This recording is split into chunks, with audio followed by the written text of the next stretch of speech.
Welcome to Understanding Oklahoma, a series of conversations looking at the richness but also the complexity of the cultures and histories that contribute to Oklahoma's distinctive culture. I'm so pleased today to be welcoming Mr. Leroy Meyers, a scholar of African American and Native American history. His research analyzes the legacy of Blackness in Oklahoma. Leroy, welcome to the show. Thank you. So the legacy of Blackness in Oklahoma, that's such an arresting turn of phrase. What is that exactly?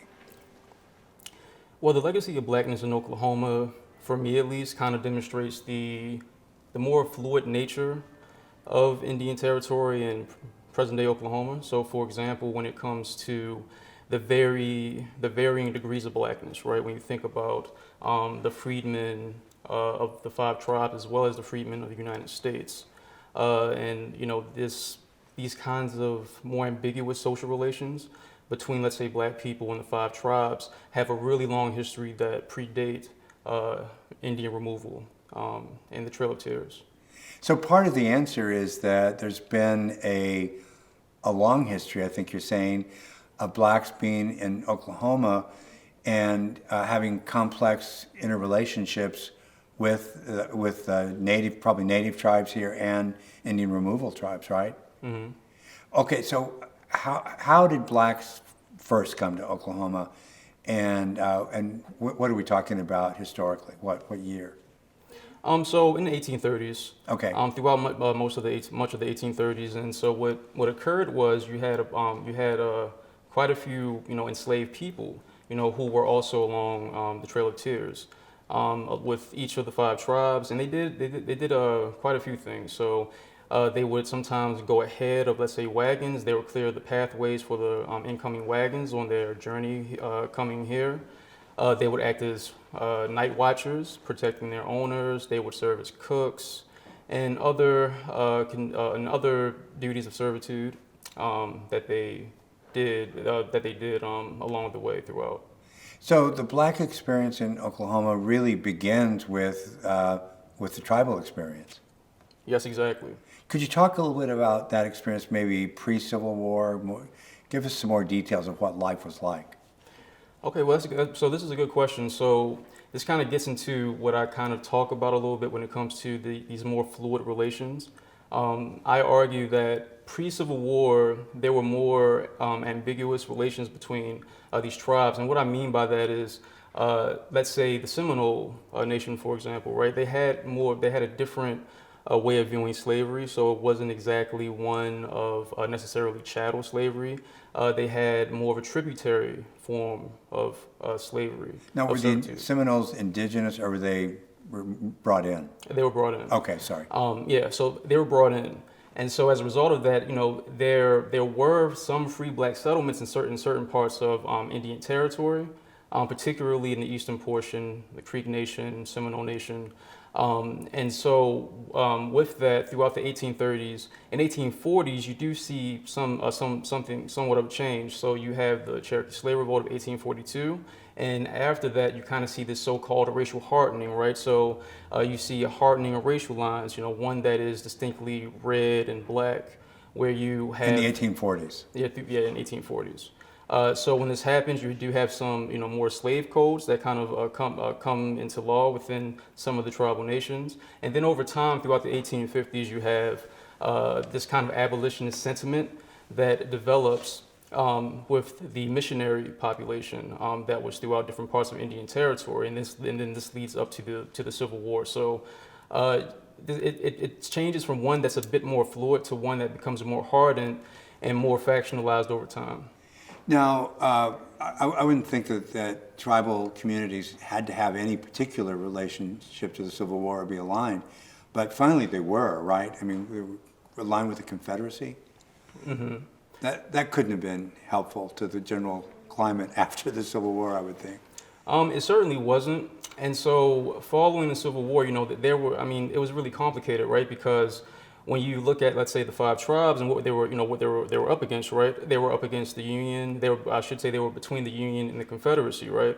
They had a very long history with the Union, which was, quite frankly, a history of broken promises, treaties that weren't particularly followed through with, and as a result of that, you do see, factions within each of these tribes when it comes to people who are, let's say, more sympathetic to the Confederacy, right? So following the Civil War, it was also a question of sovereignty as much as it was about race and accepting former enslaved peoples into these tribes. Something you mentioned a moment ago, and I'd never heard this.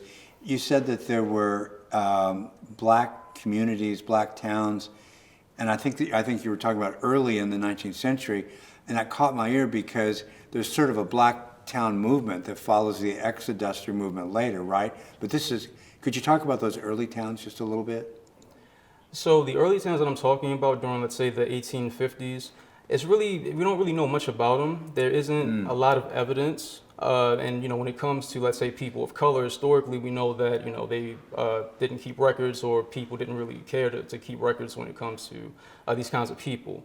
But when it comes to those settlements, right, they were used normally by water, and so over time. After the Civil War, you see the freedmen of these 5 tribes who would then kind of settle along the river valleys throughout Indian Territory, and then it would be through this way of settlement that you would see some of the earlier black towns that would develop. So there was always black town activity, I would argue, or black community development in Indian Territory since its inception. So some of the very first black towns were founded, let's say, by the Cherokee freedmen, and so on and so forth.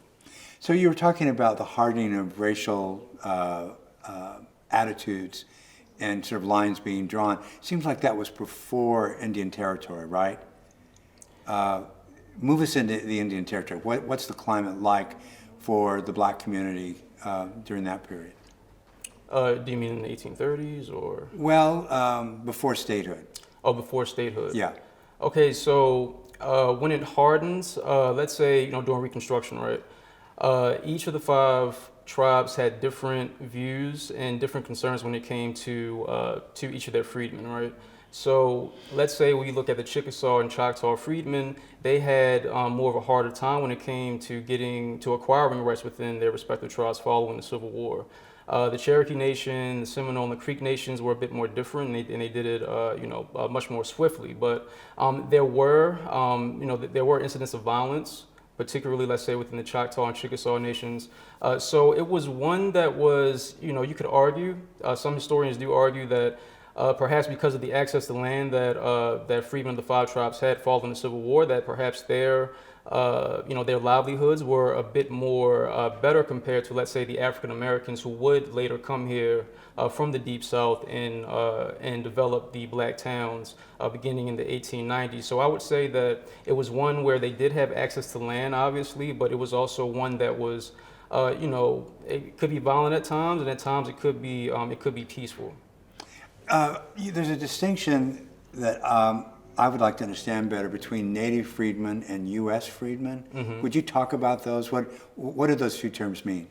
Okay, so what I mean by native freedmen is specifically freedmen or former enslaved peoples of the 5 tribes, and then United States freedmen being freedmen, from the United States. So the reason why it's very important to delineate is because by doing so, you're also respecting the sovereignty of the 5 nations. And that was something that was really important, right, when it came to them coming here to Indian Territory and developing their institutions. When it comes to the African American freedmen, right, these were freedmen who, the 3.5 million, former enslaved people, right, who were then emancipated, throughout all parts of the country and throughout much of the Union, right. Indian Territory was different in that it wasn't a part of the United States legally. Right. So how did the unique histories of these 2 peoples lead into the history of Oklahoma? What was their impact? Well, one thing about Oklahoma that fascinates me is that it's one where you see tribal sovereignty and race, or specifically blackness, be linked in different kinds of ways. So when it comes to the legacy of, let's say, the freedmen of the 5 tribes, right, you do have this distinct nature of citizenship, right? Because one of the main questions was when they gained rights right following the Civil War, to what extent would these rights reach? Would they be able to vote?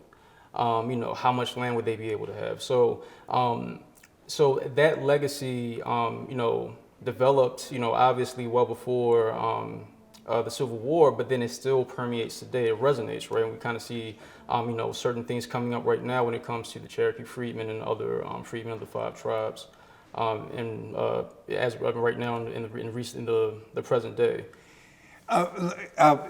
There's such an overlapping interaction of the Black community and the Native community and the history that you're talking about.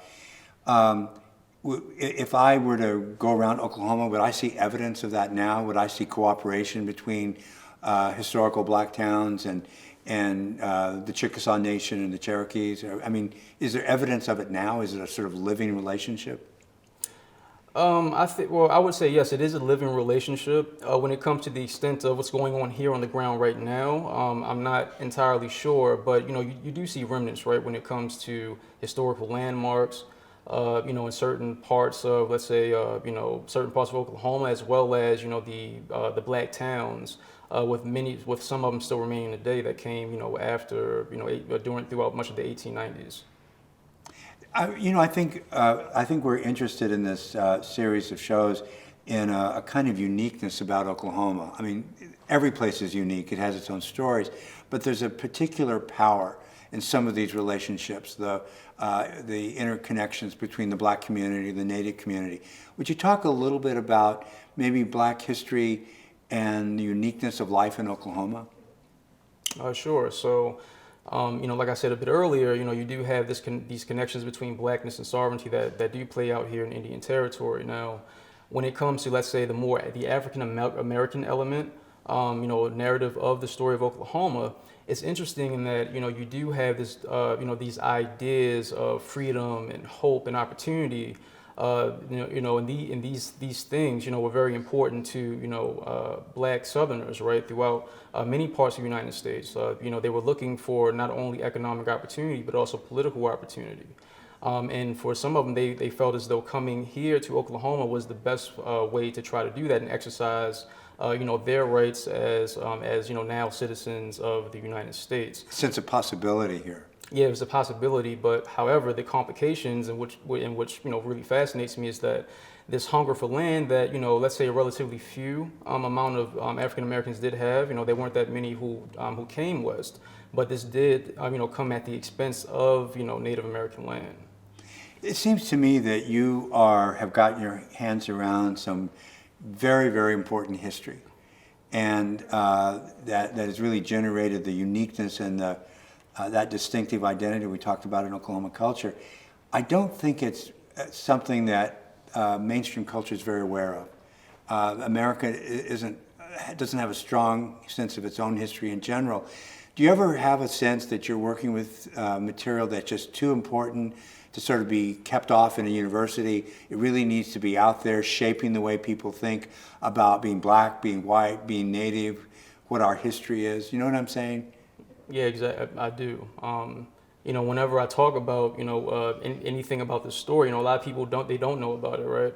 I think right now it is something that's becoming more prevalent. In certain discussions, let's say on social media, when it comes to the rights of the freedmen of the five tribes and just the history overall. And I would say that right now the way that we're discussing Tulsa and the Tulsa Race Massacre, I think that's also kind of it lends itself to kind of have a deeper conversation about these complex histories, throughout much of Oklahoma's history. So the shocking nature of the Tulsa Race Massacre could open that door really to a much more encompassing history that is really the true history of Oklahoma and the people that have actually lived here.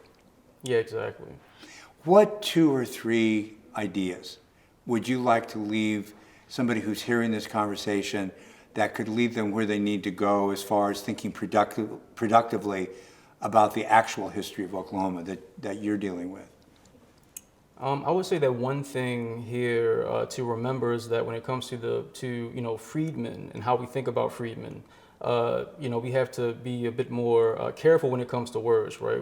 When you say freedmen, do you mean the at least within the context of Oklahoma's history, right? Do you mean the African American freedmen, or do you mean the freedmen of the five tribes? Because the freedmen of the five tribes, they all have different histories that are distinctly connected and linked to their respective tribal histories, right? So the history of the Cherokee Nation is different than the Chickasaw Nation, right? Or the Seminole Nation and the Choctaw Nation, right? They all have different and varied histories. They have different, let's say, legal histories, and a lot of those narratives certainly color, the trajectory and what occurs when it comes to each of the freedmen within the five tribes. And obviously, when it comes to the African American freedmen, it's something that's, obviously a bit more arguably monolithic in a way. And obviously, there are all kinds of ways in which you can research that. But I would say that the people who decided to make the trek to come here for, land and economic opportunity, they did so because, again, this kind of hope, and they thought that Oklahoma was the best choice.